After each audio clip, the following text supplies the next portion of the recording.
میرے خیال میں تو آپ کو پھٹ جانا چاہیے. آپ پھٹ جائیں تو شاید اس زمین سے کچھ بوجھ ہلکا ہو جائے. آپ بھی تو قتیل عشق رسول ہیں, آپ پھٹ کیوں نہیں جاتے؟ آپ بھی پھٹ جائیں, بہت مہربانی ہوگی آپ کی. کبھی آپ بابوں کو ہوا میں اڑا دیتے ہیں تو کبھی پانی پر چلا دیتے ہیں. اب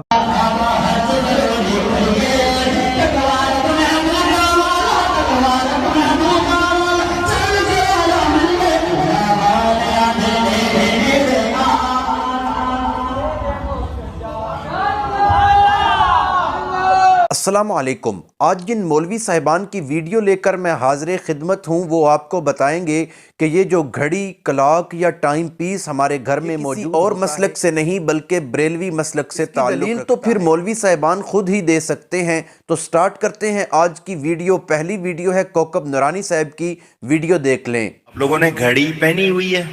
کیا ٹائم ہوا ہے؟ 11:00 چلے 11 کے بعد کیا بجیں گے؟ 12 کے بعد. یہ جو بچہ چھوٹا سا بیٹھا ہے میرے سامنے, گنتی آتی ہے بیٹا؟ 11 12 13 بچہ ہے وہ, اور گھڑی میں 11 12 اور پھر یہ کیا مطلب ہے؟ پہلے چابی والی ہوتی تھی, اب کوارٹز گھڑیاں آتی ہیں آپ کے پاس. ہاتھ میں گھڑی ہے, اس میں 11 12 پھر 1. میں نے دھیان سے دیکھا, میں نے کہا واہ واہ, یہ تو گھڑی بھی سنی ہے. 11 سے اشارہ 11ویں والے غوث پاک کی طرف, 12 سے اشارہ 12 ربیع الاول والے نبی کی طرف, 1 سے اشارہ اللہ کی طرف.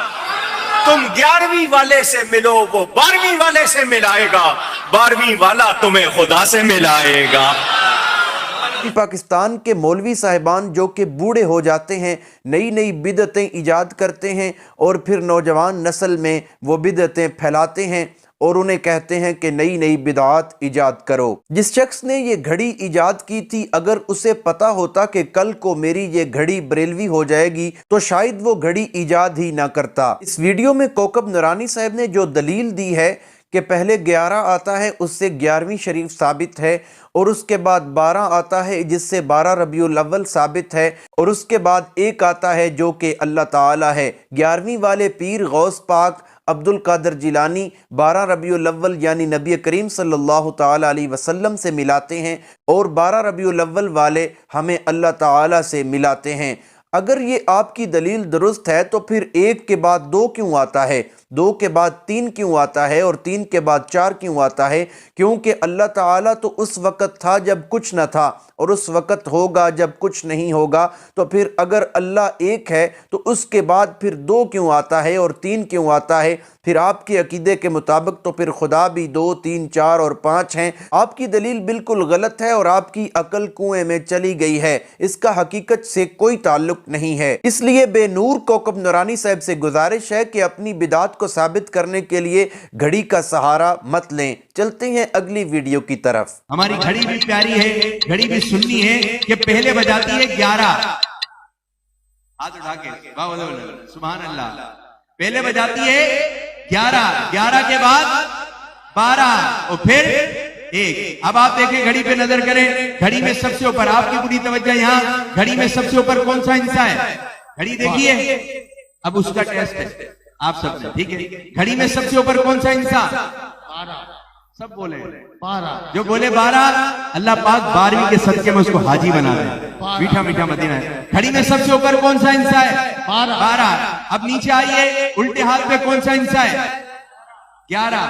اب آپ نے جوڑی بنانی ہے سامنے والے حصے سے, ٹھیک ہے. 11 کے سامنے اسی طرح جوڑیاں بندی چلائیں گی. 11 کے سامنے کون سا حصہ ہے؟ 1. 11 اور 1 12. پھر نیچے آئیے, 11 سے نیچے کیا ہے؟ 10. 10 کے سامنے 2, 10 اور 2 12. اور نیچے آئیے, 10 سے نیچے کیا ہے؟ 9. 9 کے سامنے 9 اور 3. اور نیچے آئیے, 9 سے نیچے کیا ہے؟ 8. 8 کے سامنے 4. 8 اور 4 12. پھر اور نیچے آئیے, 8 سے نیچے کیا ہے؟ 7. 7 کے سامنے 5. 7 اور 5 پھر اور نیچے آئیے, آخر میں کیا ہے؟ 6. 6 کو ڈبل کر لیں, کیا بات ہے, 12.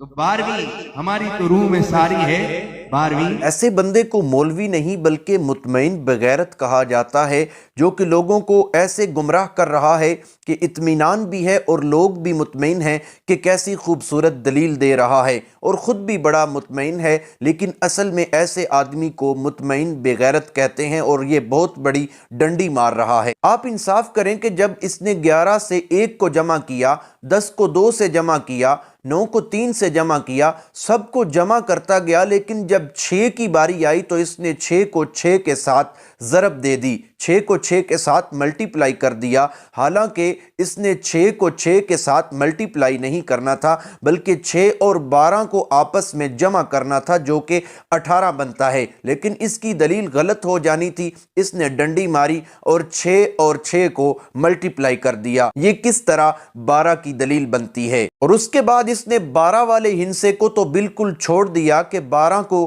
किसी चीज के साथ मल्टीप्लाई न किया और ना ही जमा किया। 11वीं और 12वीं की दलील पेश की जा रही है और इन बिदआत को साबित किया जा रहा है। वाह जहालत अरूज पर है, क्या कहा जा सकता है। चलते हैं अगली वीडियो की तरफ। तो मेरी तरफ देखिएगा, बात अभी बारी करने जा रहा हूँ। रब्बे जुल जलाल ने पूरी सूरत का नाम सूरह मोहम्मद रखा। क्या रखा? सूरह मोहम्मद रखा। अच्छा, रब्बे जुल जलाल ने सूरह मोहम्मद को 26वें पारे के अंदर रखा। कौन से पारे में रखा? 26वें पारे में। अदद के एतबार से देखा जाए तो सूरह मोहम्मद बनती है 47वीं सूरत। कौन सी सूरत बनती है? पीछे वालों, कौन सी सूरत बनती है? 47वीं सूरत। अब 26वें पारे में 47वें नंबर सूरत को रखा। 26 के 2 हिस्सों को अलग करके अगर ज़रब दे तो क्या बनता है? 2 ज़रब 6 करें, क्या बनता है? जरा ऊंचा बोले। 2 ज़रब 6 करें, क्या बनता है? जरा ऊंचा बोले, पीछे वालों को सुनाई नहीं दे रहा। 2 ज़रब 6 करें, क्या बनता है? 47वीं नंबर सूरत। इनके हिस्सों को अलग करे, 4 को जमा करे, 7 में क्या बनता है? क्या बनता है? जरा ऊंचा बोले, पीछे वालों को नहीं सुनाई दे रहा। क्या बनता है? क्या बनता है? तो रब्बे जुल जलाल ने बताया 11वीं की निस्बत मिल जाए तो 12वीं भी मिल जाती है। 11वीं की निस्बत मिल जाए तो 12वीं भी मिल जाती है। 12वीं की निस्बत मिले तो रब्बे जुल जलाल फरमाता है, वलौ अन्नहुम इज़ ज़लमू अनफुसहुम जाऊका फस्तगफिरुल्लाह वस्तगफर लहुमुर रसूल लवजदुल्लाह। 11वीं की निस्बत 12वीं तक ले जाती है, 12वीं की निस्बत रब्बे जुल जलाल तक पहुंचाती है। जब घर वाले किसी को रियाजीदान बनाना चाहते हों और वो मौलवी बन जाए तो फिर ऐसा ही होता है जिस तरह के ये मौलवी साहब गला फाड़ फाड़ कर अपनी बात को साबित करना चाह रहे हैं।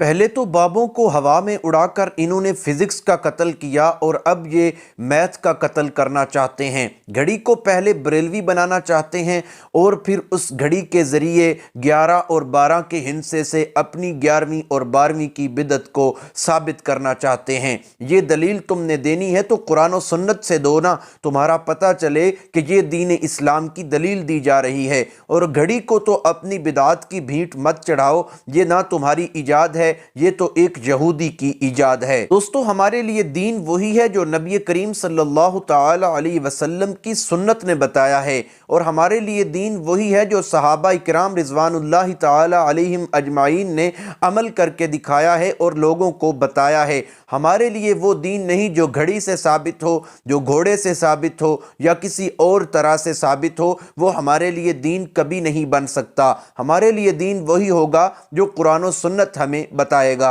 अल्लाह ताला इनको भी हिदायत नसीब फरमाए। चलते हैं अमीनुल कादरी साहब की खूबसूरत और मज़ेदार वीडियो की तरफ। हुज़ूर मुफ्ती आज़म जो नाना थे ताजुश शरिया के, वो बहुत बड़े बुजुर्ग हमारी जमात के गुजरे हैं। उनका कहना ये था कि जब भी मैं अपने कमरे में अकेला रहूं, इजाज़त के बगैर कोई आया न करे। मुंबई में एक दिन अकेले कमरे में थे, कमरे में चले गए थे। उनका क़याम जिस शख्स के घर पे था, हाजी साहब का नाम गालिबन इब्राहिम बताया जाता है। उनके यहाँ तो हाजी साहब ने दूध गर्म किया, सोचा कि खाना नहीं खाया तो दूध पिला दूँ। दूध लेकर जैसे ही कमरे में दाखिल हुए तो क्या देखा कि हुजूर मुफ्ती आज़म अलैहि रहमा के टुकड़े टुकड़े हैं। टुकड़े टुकड़े पड़े हुए हैं। ये तो चीख मार के बेहोश होकर बंदा गिरा, हाथ से दूध का गिलास छूटा, कालीन पर दूध गिरा, ये भी गिरा। जब इसको होश आया तो मुफ्ती आजम सामने थे, इसलिए इस सदमे में बेचारा गिरा कि मेरे घर में किसने मर्डर कर दिया मुफ्ती आजम का। मैं जिंदगी भर लोगों को क्या जवाब दूंगा, इतनी बड़ी हस्ती को मेरे घर में काट पीट के लोगों ने डाल दिया।